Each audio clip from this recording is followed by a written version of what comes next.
¿Te imaginas pedir un corte y que en lugar de cocinarlo te lo impriman? No en 2D, no un dibujo, sino capas reales de proteína, grasa y textura que se sienten como un corte de verdad.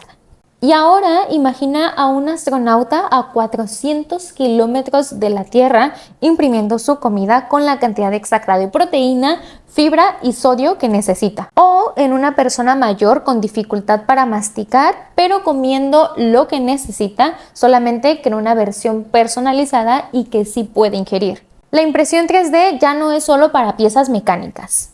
Hoy hay chocolates con geometrías complejas, pastas estructurales y prototipos de carne que combinan células cultivadas con andamios comestibles para replicar fibras y marmoleado.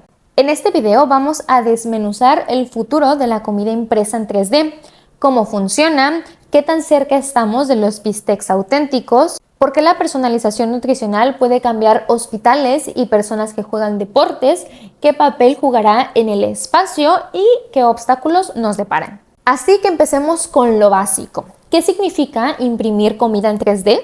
Cuando hablamos de imprimir comida en 3D, hablamos de extrusión controlada, como cuando aprietas una manga pastelera, solo que con una precisión milimétrica. Estas máquinas utilizan cartuchos con tinta alimentaria, por así decirlo.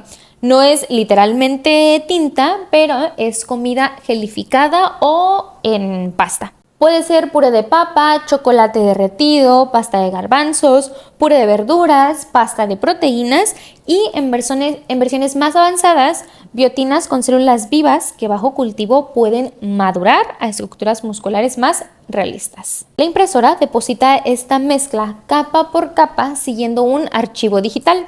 No importa si el diseño es un cubo perfecto, una espiral o algo muy complejo. Hay dos tipos de impresión, la extrusión y la bioimpresión.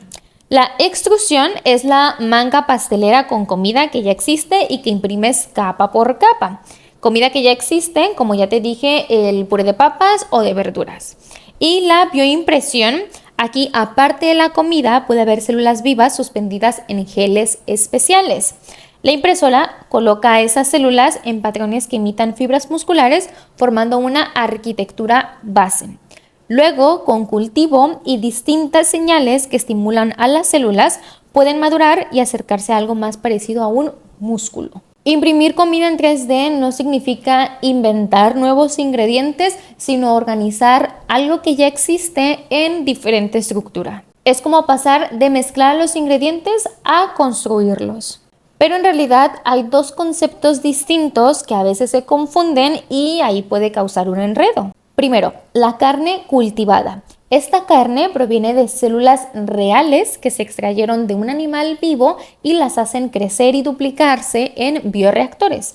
Normalmente se utilizan células madre musculares. Cuando juntas las células cultivadas con la impresión, es decir, carne cultivada y la impresión, obtienes algo un tanto futurista. Cortes con proteína, fibras, marmoleado y jugosidad simulada. Uno de los primeros terrenos en los que entró la impresión 3D fue en los postres, debido a que el azúcar y el chocolate son maleables, solidifican bonito y se ven aún más bonitos. Una chocolatería tradicional utiliza moldes y con la impresión 3D ya no son necesarios estos moldes. Puedes imprimir torres huecas, fractales y espirales que a mano son prácticamente imposibles. En diseño industrial se les llaman figuras geométricas no euclidianas o superficies mínimas, que son formas que se estiran y se curvan al límite. Y hasta la forma cambia el sabor. La textura y la porosidad de la pieza afectan a cómo se derrite en tu boca, cómo entra el aire y cómo llega el aroma. Estas piezas se volvieron populares en pastelerías experimentales, eventos de lujo y hasta en alta repostería molecular. Y ese mismo principio de formas imposibles se está usando para otros alimentos, como pasta, galletas, queso e incluso mezclas ricas en proteína. Lo visual es fascinante, pero en realidad el verdadero potencial no está en hacer postres bonitos, sino en adaptar la comida al cuerpo que la va a consumir. Y aquí entra la personalización nutricional, que puede cambiar hospitales, residencias de adultos mayores y hasta el rendimiento de los atletas. Si puedes imprimir comida capa por capa, también puedes diseñar cuánta proteína quieres que lleve, sodio, fibra. Imagina los siguientes escenarios. Un paciente con anemia, versiones de comida con más hierro. Un paciente con diabetes, versiones con menor carga glicémica, pero la misma textura. O un adulto mayor con dificultad para masticar, misma receta, misma nutrición, pero con una textura más suave. La impresión 3D permite que la textura, forma y nutrición se diseñen igual que un archivo digital. No solo controlas la arquitectura comestible, sino que también controlas la nutrición para que cada bocado cumpla con una función. Porque si puedes imprimir comida adaptada a una persona, ¿qué pasa cuando necesitas imprimir comida adaptada a un entorno completamente distinto al de la Tierra? Y aquí es donde la impresión 3D de comida se vuelve casi ciencia ficción, pero no ficticia. Porque en el espacio o en una misión a Marte no te puedes llevar una vaca o un huerto, pero sí puedes llevarte materia prima compacta, polvos proteicos, aceites estables, microalgas deshidratadas o carbohidratos liofilizados. Con eso, impresoras 3D podrían producir en ese mismo instante la porción del día. La NASA y otras agencias espaciales llevan años coqueteando con el concepto de Meals on Demand, que es comida hecha a partir de cartuchos y obviamente comestible. Este enfoque no solo reduce el peso y el volumen, sino que también les permite modificar los nutrimentos acorde al tipo de misión que están haciendo, el ejercicio que hacen y el desgaste general. Y si eso funciona allá arriba, es muy probable que estos mismos conceptos se utilicen aquí en la Tierra. Pero aquí viene un problemita. No todo el mundo tiene la mentalidad de comer algo que no salió de una vaca, sino que está hecho por una computadora. Este es un punto clave porque va más allá de la tecnología. Hay un debate social, ético y ambiental. Gran parte del impacto ambiental no es del bistec en sí, sino todo el proceso de crecimiento del animal para producirlo.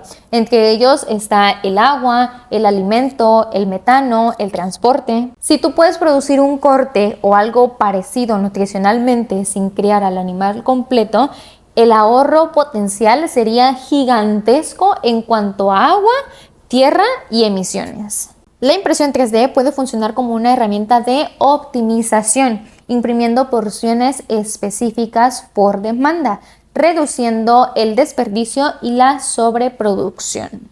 Sin embargo, mucha gente siente rechazo a la idea de consumir carne que no salió de una vaca. Ese choque cultural importa muchísimo. No solo basta que la tecnología funcione, sino que sea aceptada. Pero incluso aunque todos quisiéramos aceptarla el día de mañana, todavía hay problemitas muy específicos. Entre ellos están las texturas, las regulaciones, los costos y la escalabilidad. Hacer un corte que tenga sabor es fácil, pero hacer uno que tenga la misma resistencia, fibras, marmoleado y jugosidad que un corte premium, ahí está lo complicado. La boca detecta microdetalles ridículos y aún estamos verdes en poderlo igualar. ¿Cómo certificas algo que es mitad alimento y mitad bioproducto? ¿En qué marco legal entra? ¿Quién lo aprueba? ¿La FDA? ¿La COFEPRIS o una nueva institución híbrida? El marco legal aún se está inventando. Hoy sigue siendo caro. No solo por la máquina, sino por los insumos, los laboratorios, la esterilidad y el tiempo de desarrollo. Para que esto pueda ser cotidiano, necesita ser más barato que un corte de verdad o al menos ser competitivo. Una cosa es hacer prototipos para ferias de tecnología y otra completamente diferente, alimentar a millones de personas con logística funcional sin interrupciones y con proveedores que te den abasto. Pasar de la versión demo a la versión industria es un paso complejito. Y cuando miramos todo esto en conjunto, puede que salte la pregunta. Si es que llegara a suceder la impresión de alimentos, más o menos como en qué años lo pudiéramos ver como algo cotidiano o en restaurantes o incluso en nuestra propia cocina. Lo más razonable apunta a 2030, 2040, pero no como un reemplazo masivo. Primero lo veremos en nichos concretos como hospitales especializados, centros deportivos de alto rendimiento, menús para adultos mayores y entornos extremos como el espacio o bases polares. Luego, la adaptación pudiera volverse un poquito más cotidiana en restaurantes experimentales o en espectáculos de shows culinarios. Y hasta después, si bajan los costos y se estabilizan los insumos, podríamos ver impresoras de alimentos en las cocinas domésticas, tipo electrodoméstico avanzado como las freidoras de aire o las Thermomix. Quizá el gran cambio no está en la máquina, sino en nuestra idea de que cuenta como comida real. La impresión 3D de alimentos no será una revolución de un día para otro, sino que se irá adaptando de poco a poquito, de un lugar a otro. Y eso es todo por hoy. Nos vemos en la próxima. ¡Chao!